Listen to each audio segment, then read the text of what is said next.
Assalamualaikum, kembali lagi bersama saya di channel Sam Brother. Salam revolusi industri Indonesia. Dalam kesempatan kali ini saya akan coba membahas sedikit tentang cara membaca atau menggunakan jangka sorong. Ada yang bilang sigmat, ada juga yang bilang kaliber. Bebaslah namanya itu, yang penting tujuannya sama. Ini barang di depan saya sudah ada 3 jangka sorong. Yang pertama jangka sorong manual dengan ukuran mencapai 300 mm. Yang kedua jangka sorong digital, dan yang terakhir jangka sorong manual.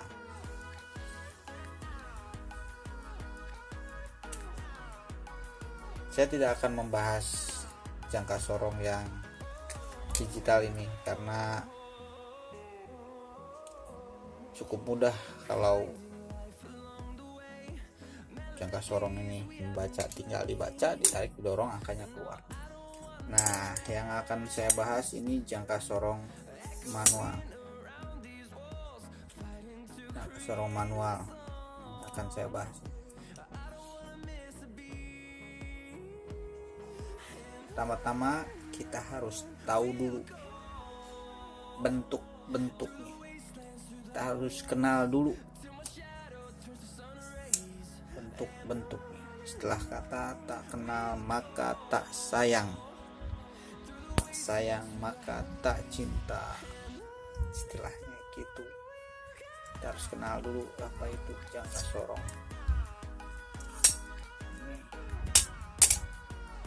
bentuknya seperti ini, alat ukur orang teknik mesin kebanyakan.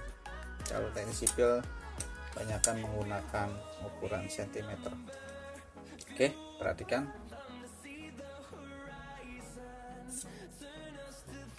Nah, ini kan bentuknya berbeda-beda nih.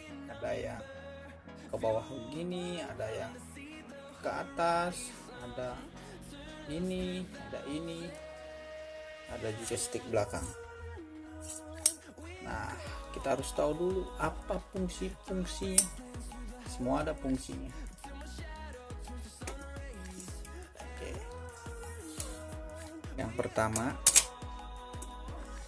ini kita sebut rahang bawah.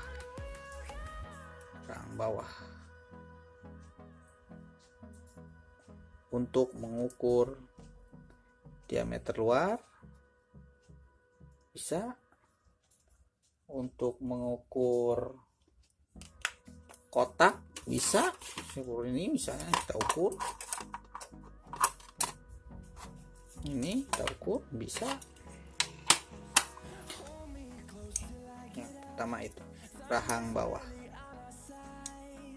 Yang kedua rahang atas, untuk mengukur diameter dalam. Contohnya kita akan ukur substrat kuningan. Nah, diameter dalam. Ada lagi yang ini bearing, diameter dalam.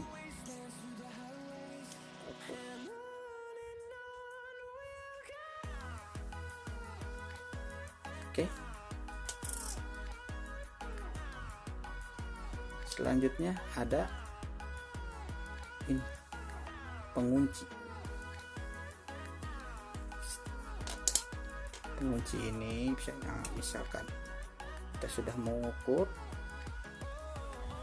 kita kunci dapat biar nggak berubah pengunci. Selanjutnya, nah ini stopper untuk menarik dan mendorong di saat kita mengukur suatu benda. Kalau nggak ada ini kan sakit ini, karena ini nih kena sudut ini kalau nggak ada. Nah, selanjutnya ada stick panjang ini. Ini berfungsi untuk mengukur kedalaman. Kedalaman apa? Kedalaman lubang lah, kedalaman apa aja lah bisa. Kedalaman.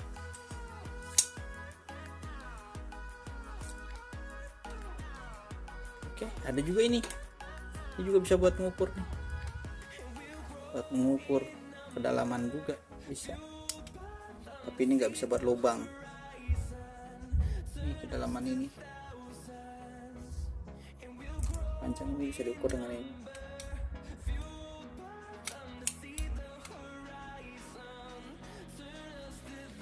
Oke. Setelah kita tahu fungsi, bentuk, dan cara memakainya atau menggunakannya, kita harus tahu intinya, cara membacanya. Perhatikan cara membacanya. Coba perhatikan.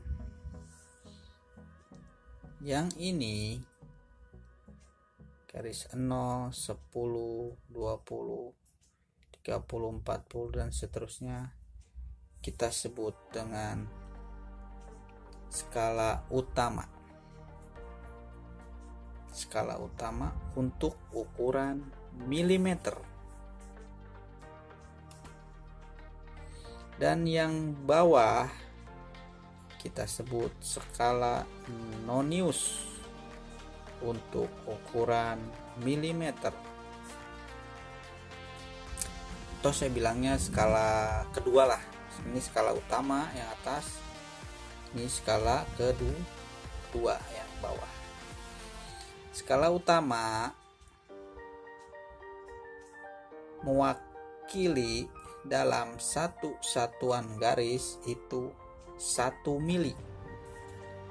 1 mili. 1 mili. Dari ini ke sini 1 mili. 0 ke 1 mili, 2 mili, 3 mili, 4 mili, 5 mili, sampai 10 mili, 20 mili.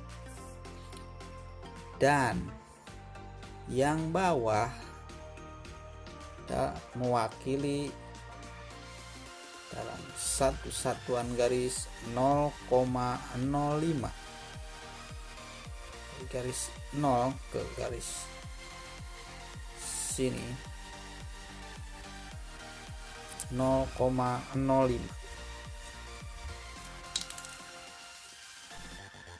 0 garis 0,05. Jadi ini 0,1, 0,2, 0,3, 0,4, 0,5, 0,6, 0,7 dan seterusnya.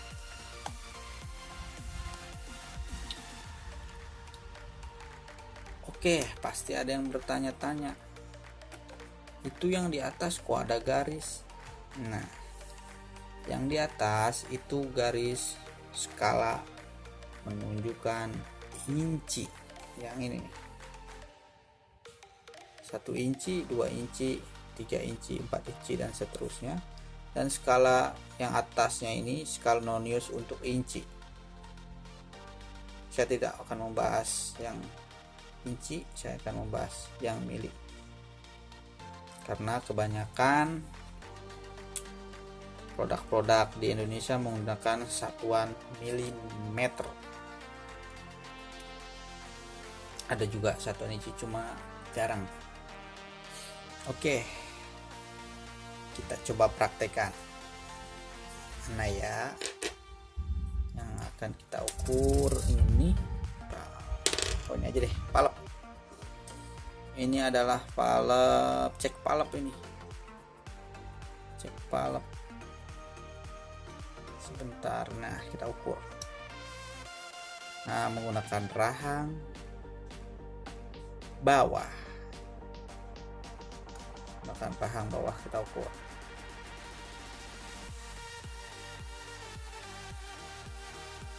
Nah, coba perhatikan di skala utama menunjukkan berapa tuh? 1, 2, 3, 4, 5, 10 lewat 11, 12, 13, 14 menunjukkan 14 mm. Nah, coba perhatikan skala kedua atau skala Noniusnya. Apakah 0 garis lurus terhadap skala atas? Tentunya tidak. Coba perhatikan. Tentunya tidak. Maka kita harus mencari yang tegak lurus terhadap skala atas. Coba perhatikan di skala Nonius. Yang tegak lurus terhadap skala atas. 1 masih kurang. 1,5 masih kurang. Ketemu 2. Oke, 2. Skala Nonius kita mendapatkan angka 2. Skala Nonius kita akan mendapat angka 2. Oke, udah kita lock tadi. Angka ini tidak akan berubah, walaupun kita dari akan berubah. Sekarang kita coba mengukur menggunakan rahang atas. Kita coba mengukur bearing, mengukur kedalaman. Biasanya ini bearing ukurannya presisi. Coba kita buktikan menggunakan rahang atas. Coba perhatikan skala utama menunjukkan angka, lihat, perhatikan 9, sedangkan skala Nonius menunjukkan angka 0 garis lurus terhadap angka 9 mili. Oke, kalau kita menemukan seperti ini, kita nggak usah melihat lagi angka Nonius sebelah sini. Sudah dipastikan 9,00. Kita lock.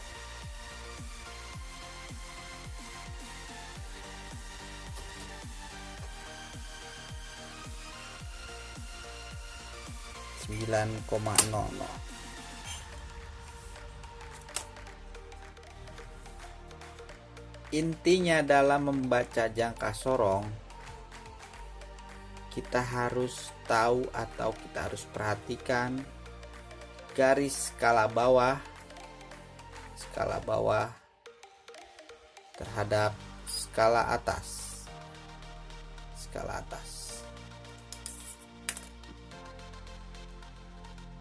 Nolnya skala bawah, patokan nolnya itu mengarah ke berapa? Misalkan mengarah ke 20,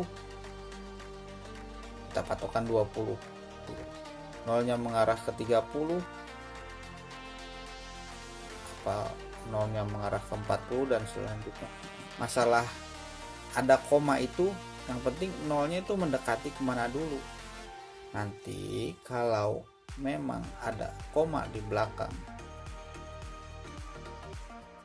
belakangnya, maka kita baca yang tadi saya sudah bilang, kita baca yang mendekati, namanya nih 20,5, 20,6. Oke, itu saja dari saya. Apabila ada salah-salah mohon dikoreksi, karena kita sama-sama belajar, intinya untuk revolusi industri Indonesia. Assalamualaikum warahmatullahi wabarakatuh.